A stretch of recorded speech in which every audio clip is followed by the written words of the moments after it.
Welcome back, everyone. This is the new podcast.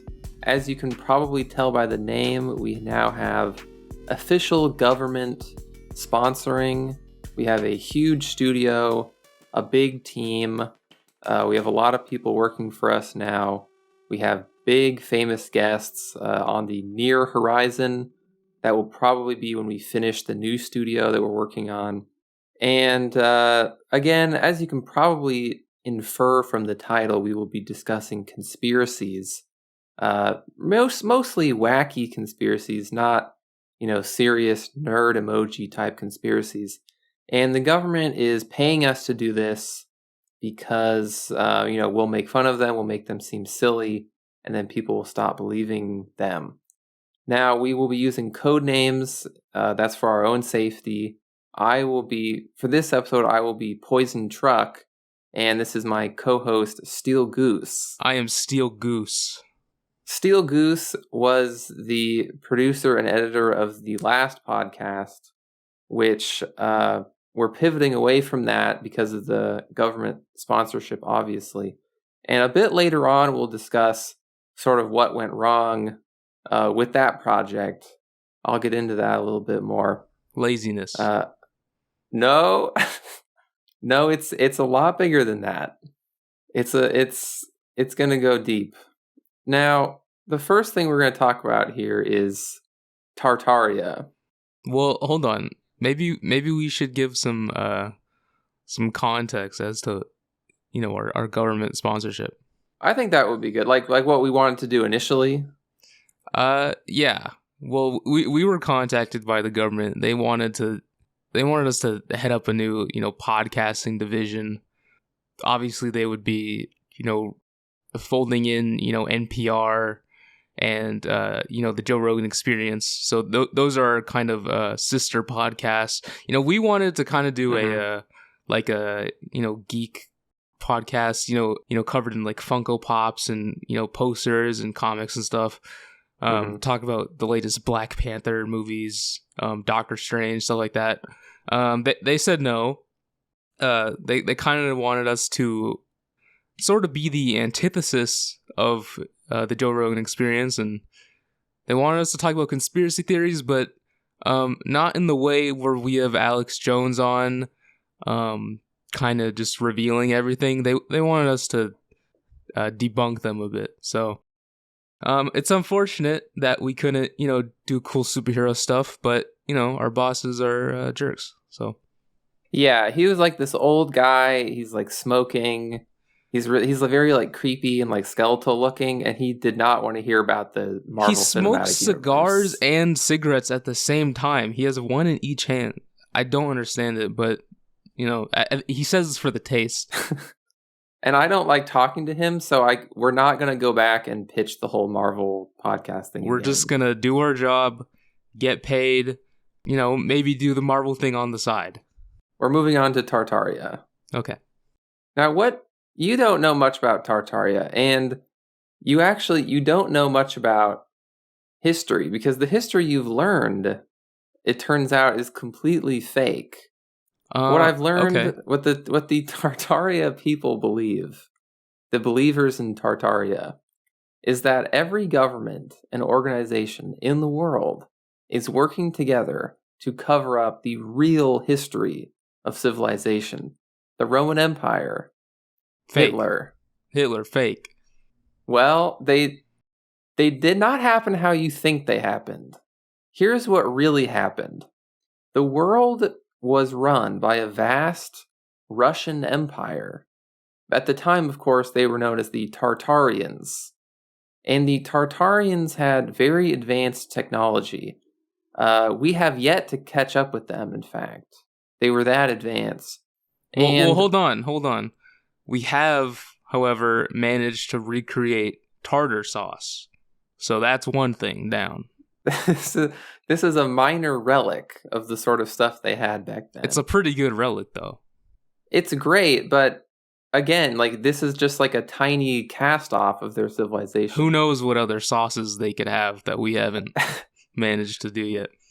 Exactly. All we really know about them is what the believers will say is basically anytime you see a building that doesn't look modern, basically anything that isn't a sort of steel glass modernist box, that is a leftover of Tartaria. That makes So sense. something like the Empire State Building, that was built by the Tartarians.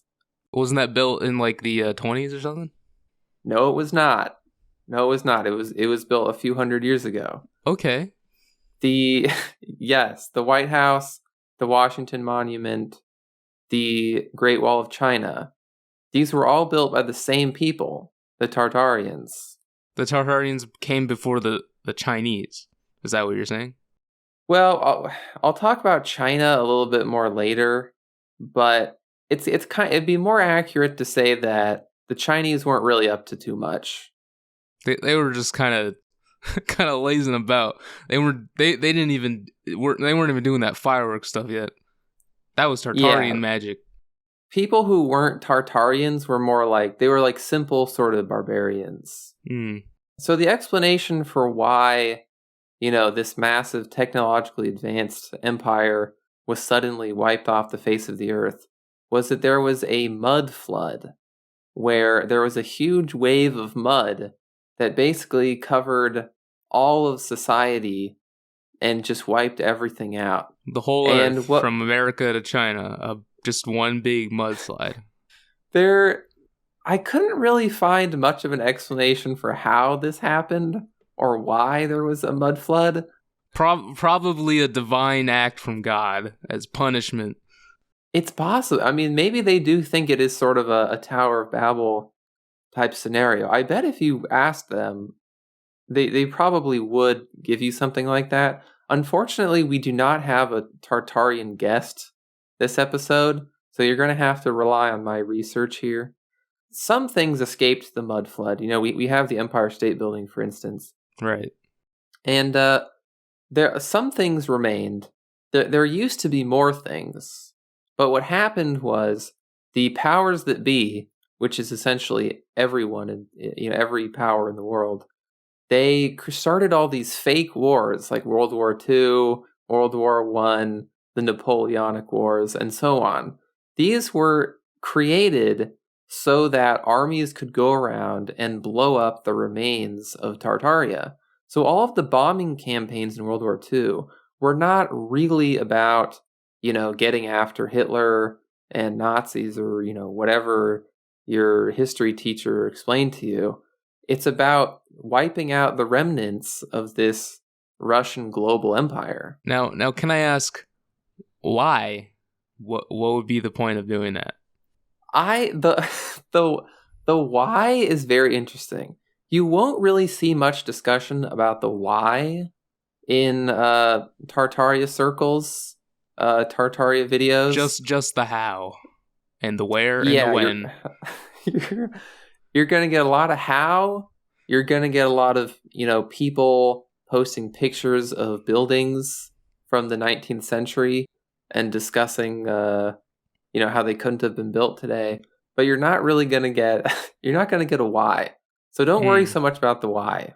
So the why we would only find out by, asking global powers themselves, like, Biden, Xi Jinping, Putin. They would probably have the answers. Yeah, like if you could talk to Biden, he could tell you. Now, we'll get him an interesting case. That'll be easy. Putin will be discussed more later, as he has a special place within Tartarian lore. Right, because he's Russian. Yes. Okay. Now, because of this mud flood, Tartaria believers, I'm not going to call them Tartards. I wanted to do that. I'm not going to do it. That seems a little mean, yeah. It's mean. I will not be saying Tartards. And what if they're right? Then you're really going to be regretting calling them that. So then I'll look like the Tartard. But they have an obsession with below ground basement windows, which they essentially see as a sort of proof of the mud flood, because they don't understand that sometimes there are below ground windows. Like, they don't know about this. And so they think that any below grade basement window is a smoking gun for the mud flood. Now, if there were a global mud flood, wouldn't those windows and stuff, wouldn't those all be buried probably under, hundreds of feet of displaced earth and stuff? I mean, wouldn't all that be like dust by now anyways? Well, I mean, an even bigger question you might have is, wouldn't everyone die? Right. How did humans survive such a cataclysmic event? Does this have anything to do with, the Noah's Ark or any other culture's kind of biblical flood story? Surprisingly, I did not see really any references to Noah, despite the obvious parallels. This is not like a normal conspiracy where people have some sort of like awareness of history and can even like reference things like Noah. This is like really out there, like for next level, like crazy people. Along with their obsession with Windows, they also are really into world fairs. If you watch like the Tartaria, YouTube videos and TikToks, yes, the Tartaria people are on TikTok. They are obsessed with world fairs because, the world fairs at like turn of the century and earlier, they had all this like advanced, like prototype sort of technology. It'd be like, come see. There were giant science fairs to show, the progress of humanity and all these new cutting edge advancements and stuff. Yeah, it was like, come see the motorbike, the fastest thing on 2 wheels. We built a robot. It's only 1903, but we have a robot. Yeah, so the Tartarians look at all this stuff and they see it as proof that, the Tartarians had this really advanced technology. Have you seen, this reminds me, have you seen Steam Boy? No. I think you just made that up right now. If we had permission from the government to do more, more of a sort of a media pop culture podcast, I could go on a Steam Boy tangent here. Yeah, we're getting into dangerous territory. We might get reprimanded if you talk about it. Yeah, I'm going to stop talking about Steam Boy. Nobody has seen Steam Boy either, so it would be a waste of time to talk about Steam Boy on the podcast. Why don't you just tell us what you think Steam Boy has to do with Tartaria? Continuing on with Tartaria and not Steam Boy. Okay. They also have a fixation with giants, which I think giants would make a good topic for a future episode dedicated purely to giants. The Nephilim. Well, this is debatable, but a lot of like old buildings, old cathedrals, and hold on, I know where you're going with this. Are you saying that those buildings are so big and grand because those are just normal houses for giants? Correct. The reason those doors are so big is so that giants can walk through them. All right. This is a real thing that some of these people think. It's not across the board. Nothing in the Tartaria conspiracy world is really across the board. It's kind of a vague conspiracy. It's kind of been compared, not really, but it's kind of been compared to like QAnon, where like you can kind of pick whatever you want, and it's not like a big codified belief system. That seems pretty fun. It's kind of like a pick your own adventure book. It's the Mad Libs of conspiracy theories. It really is. There's diversity. So another big thing with them is like colonial buildings, because the Tartaria Empire was a global empire. They were the original. It was vast. Yeah, they were the original globalists, you might say. Globeheads. And so when they see that there's these similar buildings all over the world, such as Bastion Star Forts, which you can find many a Bastion Star Fort compilation picture album on Tartaria subreddits. But so they see these things all over the world, and they're in the same architectural style. And so they conclude that it must have been the Tartarians.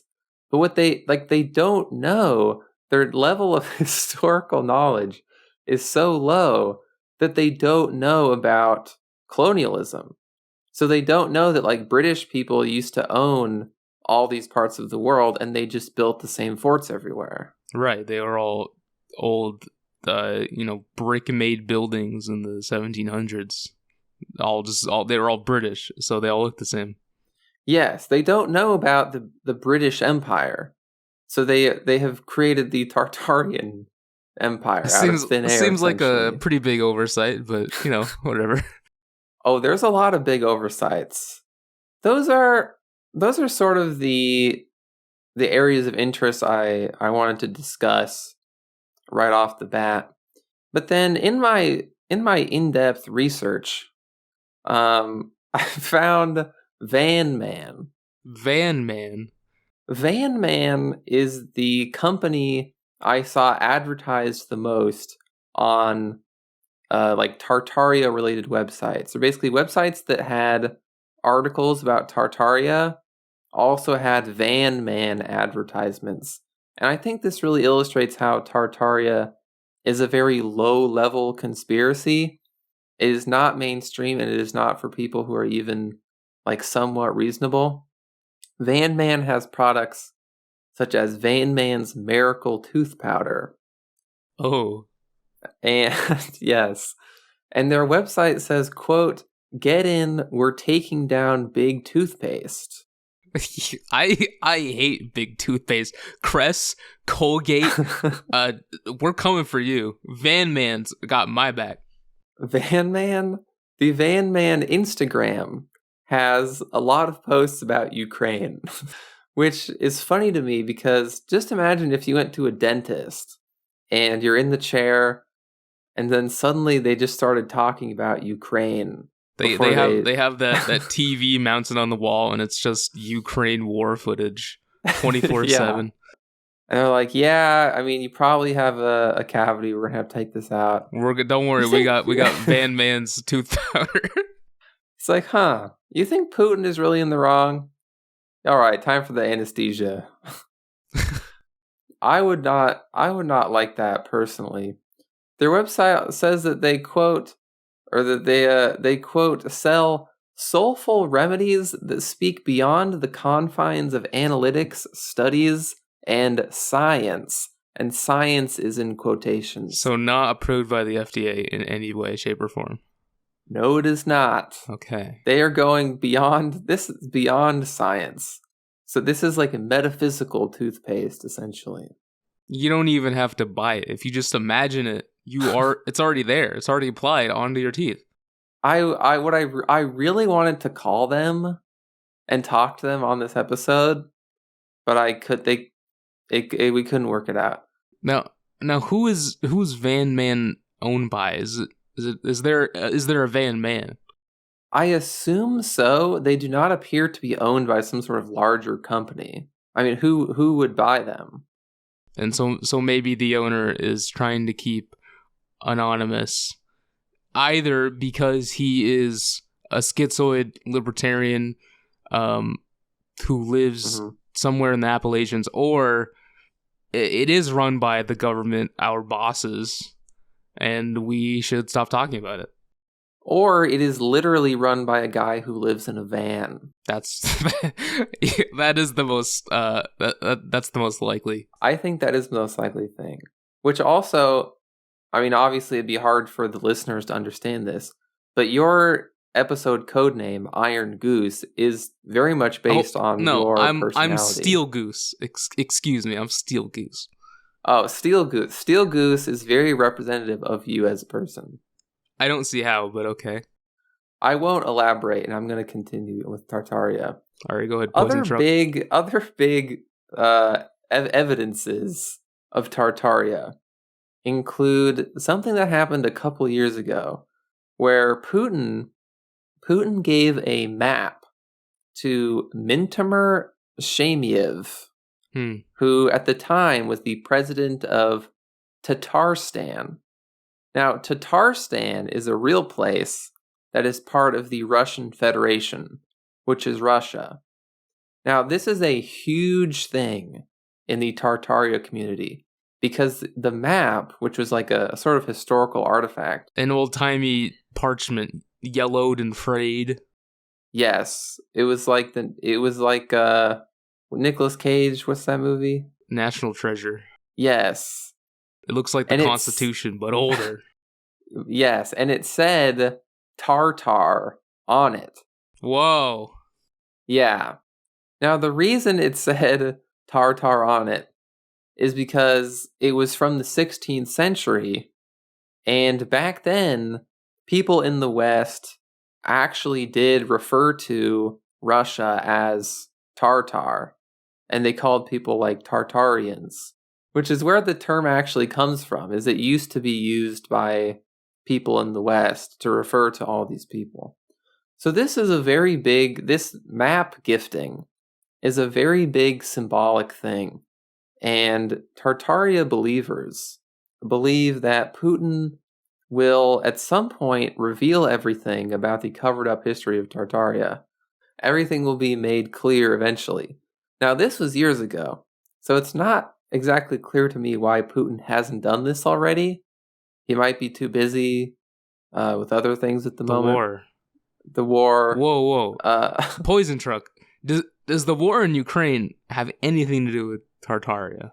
I'll get into that later. Oh. We'll be talking about that. I'm excited. Now, the other physical paper, like the map, I feel like it really is like the plot of an adventure movie. There's the map, and then there's this report that are two real things that Tartaria believers like to hold up.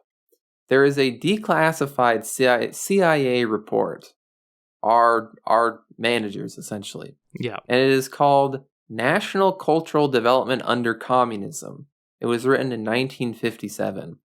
The reason this report is such a big deal is because it also uses the term Tartars. The Americans who wrote the paper call some people Tartars. Now, what the paper is actually talking about is how, at the time, the Soviet Union was trying to get rid of Muslim culture in the Tatarstan. Yeah. And trying to force them to be, good communists and, secular Stalin friends. That's what the paper is actually about. And that was a real thing that went on. But, of course, Tartar believers think that this is basically the CIA discussing how Russia was covering up Tartaria. Now, I don't know why Putin would suddenly do a 180 on this and want to reveal everything, but there's a lot of conflicting stuff like this in the general Tartaria lore, so I wouldn't get too hung up on it. So there is a real region kind of named Tartaristan or whatever. Russia used to be Tartaria, basically. There are people named the Tartars or the Tartarians. These are all real things that happen at some point. And just because official documents, sometimes use that name in the past, that is supposed to justify cathedrals being made for giants. And the big global mudflood, and all of that. Correct. If you were to just hold on to that logic, you are on your way to becoming a Tartarian. I'm already convinced, to be honest. Actually, right now I'm going to get into sort of the real origins of this. There is a guy called Fomenko. Fomenko. Yeah. I think it's a cool name. That's a pretty dope name. That should have been my code name. That can be your code name next episode. Okay, that'll be next episode. Fomenko is actually kind of famous in Russia. Not exactly mainstream, but maybe you could say he's like a mainstream conspiracy theorist in Russia. He's their Alex Jones. Not really. He doesn't have like a big like public presence or anything, but he's big in like the alternate history world. And he was a math professor. He worked at like a big like Russian university. And he wrote this thing called The New Chronology, where he basically said that there was this big like Russian Empire. Not fully to the extent of like Tartaria, but he said that, Russia was way bigger. It was like this big Russian horde.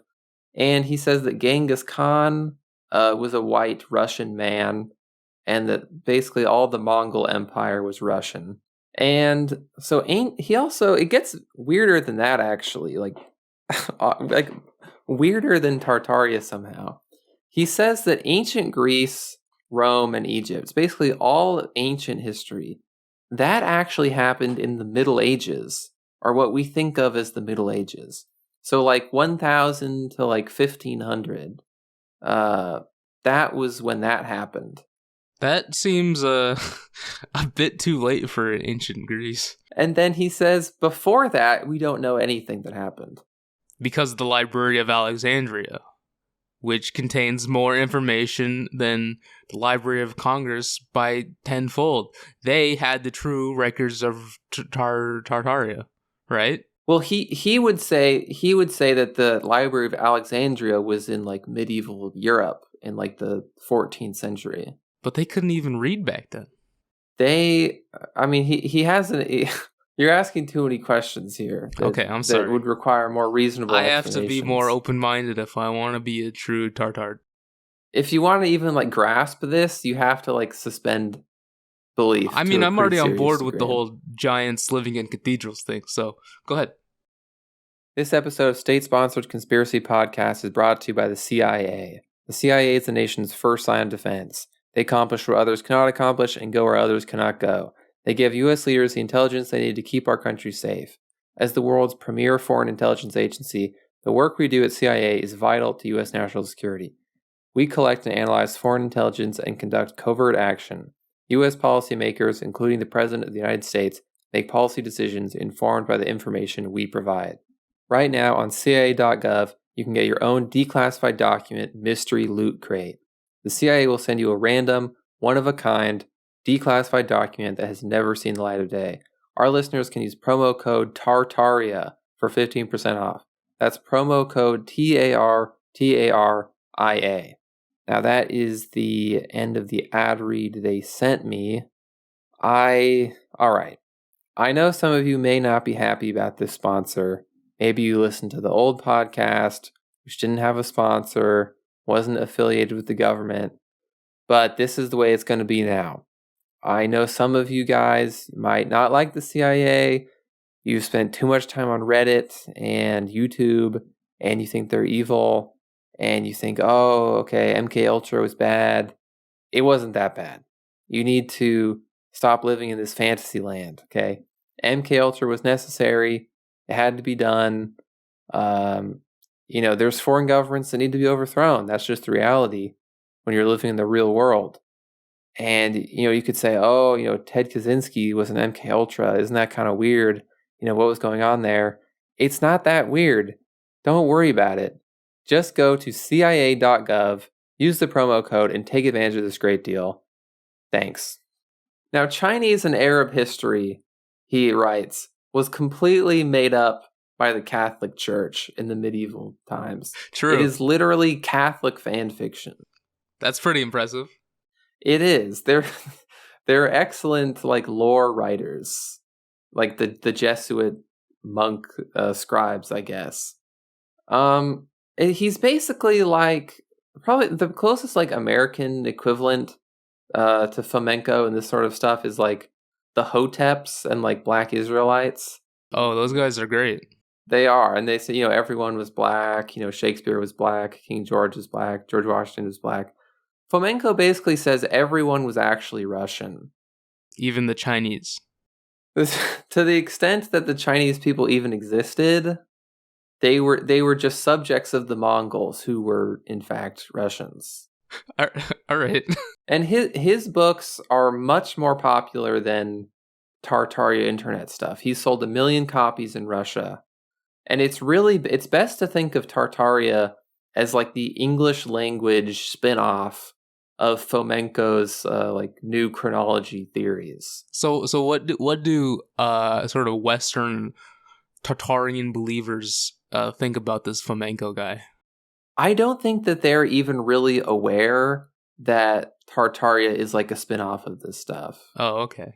I don't think they have enough like awareness to even know about Flamenco. Like I have like yet to see him be like referenced anywhere. So it might be dangerous to bridge these two worlds. Like we can't tell them about each other. Yeah, they might get even more into it if they actually read his book. They're like, oh my god, it's real. Guys, we got some new info. So this is kind of where it gets into like recent events and Ukraine. Some people have put forward the idea. I don't know if I really buy into this, but some people have said that Flamenco and the new chronology and Tartaria are part of a broad Russian internet like psyop campaign to convince people that Russia used to be bigger and that all of this land is really rightful Russian territory. And so, of course, if they do something like the try to take more land, it's really just them getting back what was theirs to begin with. I mean, I believe most things are Russian psyops, so I guess that's not like too far of a stretch. It's not a far stretch. It's certainly like believing this conspiracy, even if it's wacky, it does ultimately benefit Russian expansion plans and nationalism and whatever. Right. So basically, it's completely anti-NATO to be a Tartarian. It is. I can't imagine that your average Tartaria fan is big into NATO. Big into liberalism. Yeah, even though like it's funny. It's funny. Stuff like this, like, okay, if you just take it in the abstract and say, I think that Russia used to be a global empire with advanced technology. That idea, just in the abstract, has nothing to do with, big government, small government, lower taxes, or anything like that. What does this have to do with my small business? Exactly, but all of these people are, of course, very, very right-wing. Right. Which it's weird how it works out like that. Well, I mean, these leftist sheep, Joe Biden, our ultimate boss. I mean, he wouldn't dare question, Russia. He's too scared of them. If we had Trump back in office, he would be blowing the lid off this whole Tartaria thing. Trump would be bringing out the real Tartaria maps from like the Library of Congress secret archives. Maybe that's what January 6th was about. They were trying to get the maps. Trump is down there probably right now with a torch and like a machete, hacking through cobwebs trying to find the real maps. Don't worry, everyone. I'll find it. People are saying that it's down here. I'll get it. I'll find it. Your Trump impression makes him sound much older. Well, he is mentally after all the strain he's gone through trying to find these Tartarian maps. Basically around this point, I felt like, all right, I've pretty much looked into Tartaria. There's not too much more going on here with Tartaria. Most Tartaria discussion on the internet is just people posting pictures of buildings that were built like 100 years ago, and then all the comments say, wow, this couldn't have been built when people say it was built. It must have been built by the Tartarians. That is basically all this conspiracy amounts to. However, seeing people say that it was a Russian psyop led me to discover some new things. Well, at least things that were new to me. I discovered Russian psyops that I had never heard of before that I thought were interesting. Pokemon for being instance, one of them. Pokemon. It didn't accomplish a lot, but makes a lot of money. If Game Freak is owned by the Russian government, that could be a big source of income for them. Yes. all these Pikachu plushies are funding the war in Ukraine, basically. Have you heard of Operation Infection? I believe that is a Resident Evil spinoff. So you know how people say that the CIA created AIDS? Yeah, absolutely they did. It turns out Russia are the ones who started that conspiracy during the Cold War. They created the idea that the CIA, working with the CDC, who are, of course, like, you know, the enemy, like the number one enemy of schizos at the moment. Faceless hazmat wearers just spraying all sorts of deadly chemicals everywhere and building coffins for you, mass producing coffins. They went with the CIA to like Africa and like East Asia, and they found the AIDS virus, and they purposefully introduced it into the population. And so Russia, they tried to say like, oh, like military bases in your country, U.S. military bases, they are what's giving your country AIDS, because Americans are like creating this stuff. And basically their strategy, they had a good strategy for spreading this conspiracy theory, which I'm pretty sure is still used by different organizations today, where they would tell like communist journalists in other countries besides Russia, they would talk to them and they'd say, hey, we have a major scoop here. The CIA is giving people AIDS. And so then like journalists in other countries, like communists in other countries, would write about it and they'd be like, wow, the CIA is giving people AIDS. And so Russia would just say, wow, there's new reports from all these other countries that the CIA created AIDS. So it wouldn't look as obvious that Russia were the ones creating the conspiracy theory, because they were sort of releasing it in a sneaky way. But the truth is, Russia created AIDS, right? Is that what you're gonna say next? No, it's not. But what's funny? Well, maybe not exactly funny. Yeah, AIDS isn't that funny. Well, it's funny in a dark sort of way. But AIDS became a major problem in Russia as well. And so Soviet scientists like called up their US counterparts and were like, hey, I know that officially we're like blaming you guys for AIDS, and we're saying that you created AIDS on purpose to kill your own people and to kill black people. But real talk, do you guys have the cure? Because we also have AIDS and it's becoming a problem. Hey, funny thing. The AIDS thing that you guys made. I mean, that's what everybody's saying. I mean, other people are saying it, not me. But America basically said, we're not helping you at all. We're not sharing any of our scientific info until you come out and publicly stop blaming us for creating AIDS. Damn. And so eventually that's how this got out, that they started it. Is because they did eventually fold and they said, okay, we said you guys made AIDS.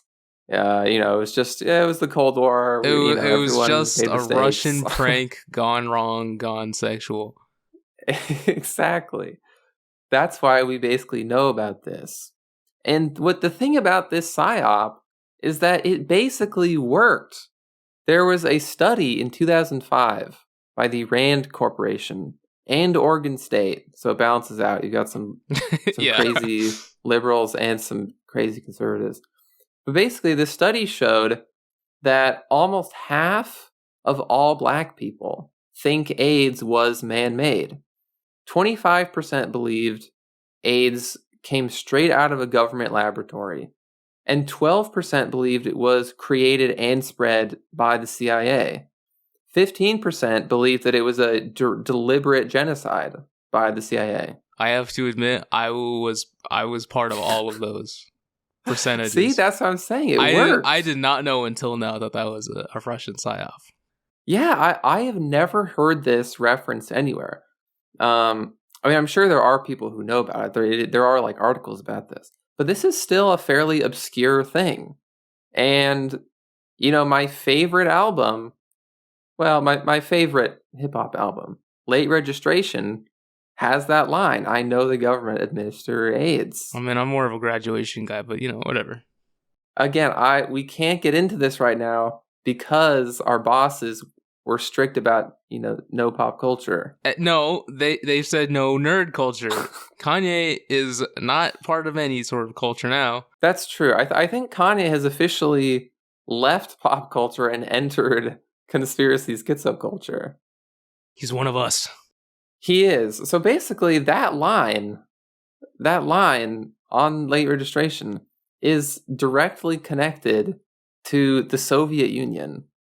Any other psyops? Yes, and there's more Kanye parallels as well. Okay, I'm glad. Yeah. There was also something called Operation Pandora, which was where the Soviets... Avatar. Unfortunately, it's not really that much like Avatar. The Soviets wanted to start a race war in the United States by turning black people and Jewish people against each other. So the KGB sent fake letters to black militant groups that claimed the Jewish Defense League was attacking black people. And they also created fake pamphlets that would look like they were made by the Jewish Defense League. And the pamphlets were racist, and they were saying how black people are dangerous and how we as Jews are under attack by black people and we have to do something. And there were plans, this never happened, but there were plans to bomb a historically black college and then try to frame the Jews. That would have been pretty crazy. That would have popped off. Yeah, it would have been wild. And again, the Kanye foreshadowing here is obvious. Yeah, I think we are maybe we're coming down from the peak of sort of, Jewish black race war, culturally anyways. Hopefully, yes. Kanye has yet to reference this in a song like the AIDS conspiracy. If his next whole album is just about Jewish people, I'm going to worry about that if and when it happens.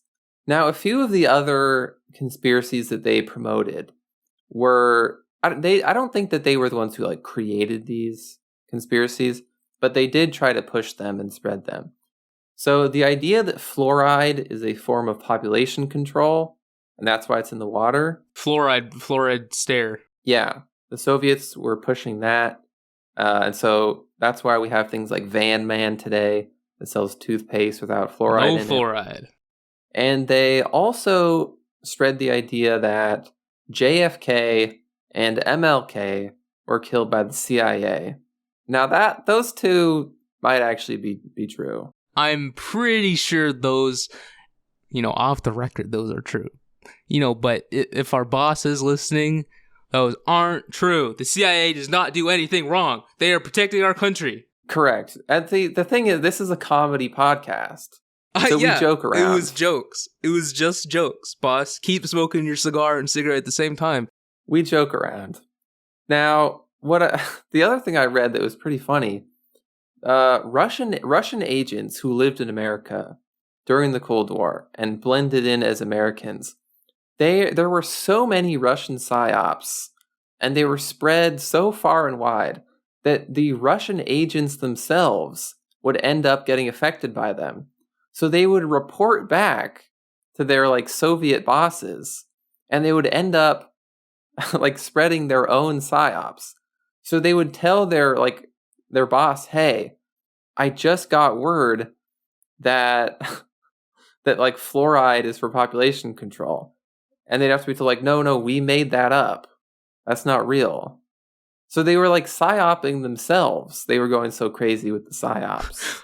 I don't know what to believe. Exactly. And this has basically been a thing forever. Russia is really good at disinformation and that sort of stuff. Stalin was kind of a master at it. The idea that Hitler is still alive or was still alive, he was big in promoting that. Right after World War II, he was saying Hitler is still alive in Spain or Argentina. And people still don't even really know why he did this. Stalin had a lot of weird strategies like that. I mean, it is fun. It is fun to think about where Hitler ended up. Argentina, the moon, Hollow Earth, whatever. It is fun. Stalin also, he created entirely fake opposition parties to himself. So he would create like the We Hate Stalin party, and then he would lure everyone in there, and then he would kill them all. That is a classic strategy. I love it when they do that. Classic strat. Now I mentioned I would talk about this earlier, and I think this could be real.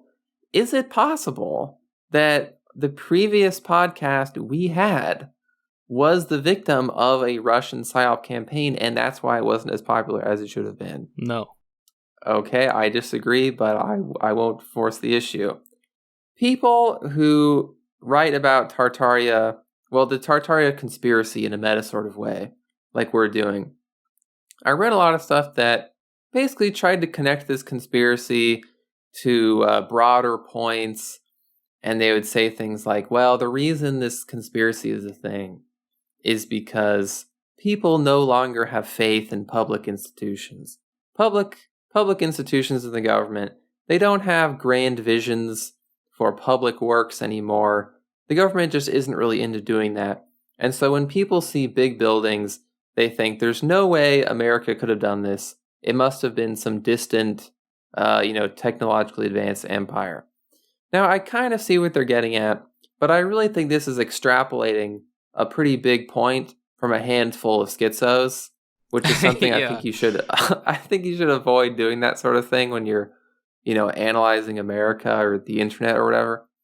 That being said, there is definitely something to the idea that in previous eras, people looked to like politicians more as like leaders and innovators, and people wanted new stuff. Whereas I think today, I'm not the first person to say this, but people tend to want more of like a managerial style from a politician. They want someone who's going to keep the business afloat and not really go crazy and try and erect a 2,000-foot statue. Yeah, exactly. I mean, we remember when Ben Franklin was president. He was putting his face on money, inventing electricity. Mm-hmm. He invented bifocals, had big orgies. I mean, that's the kind of leadership we need. He was doing big stuff. Now, I think, oddly enough, there is a big exception to this, which is like kind of Trump. I think people did really look to Trump as some sort of new, bold leader. It didn't really turn out like that. But I do think people had a sort of enthusiasm about him that went beyond like a manager role. He'll be back. hopefully not. But it's basically to say all of that. I mean, he might be back. Who knows? But to say all of that, is there a moral to the story here? Is there like a big overarching point? All-encompassing lesson to be learned here? No, there's not. There's really not, and I don't. So I think the only takeaway from this should be, some people don't really know much about history. Well, I thought the big takeaway was cathedrals are absolutely giant houses. We will be doing an episode in the future about giants. Absolutely. What about small people? Really, really tiny guys? Okay. We have to draw the line somewhere. We can't do conspiracies that are that ridiculous. What about people who are a bit taller than average, but do an episode about people who are like 6'4", but basketball players? An episode about the NBA? Yeah. I will say, moving forward with this podcast, the main focus will be wacky conspiracies. However, we are authorized by the government to discuss other sort of internet phenomena. We don't have to strictly discuss conspiracies. It's a loose-fitting psyop. I mean, we can get kind of freestyle with it. As long as we end up, brainwashing at least somebody. Yeah, I mean, we have a big budget. We can cover a big variety of topics. Literally billions of dollars. I'm not even joking. We can get big guests. We have a lot of interns. Like I say, okay, I did the research. I looked this stuff up. I didn't. Okay, we have like interns who are doing all this. Next episode, we're going to be using the code names a lot more. And those codenames will be Flamenco, and mine is to be determined. I don't know. Well, anyway, I hope that you listeners have enjoyed this first government-sponsored episode of the new podcast. The next episode will hopefully be out pretty soon. And do you have any parting thoughts you would like to leave the people with, Steel Goose? God bless America. Support our troops. Absolutely. I can think of no better note to end on than that. See you soon, everyone.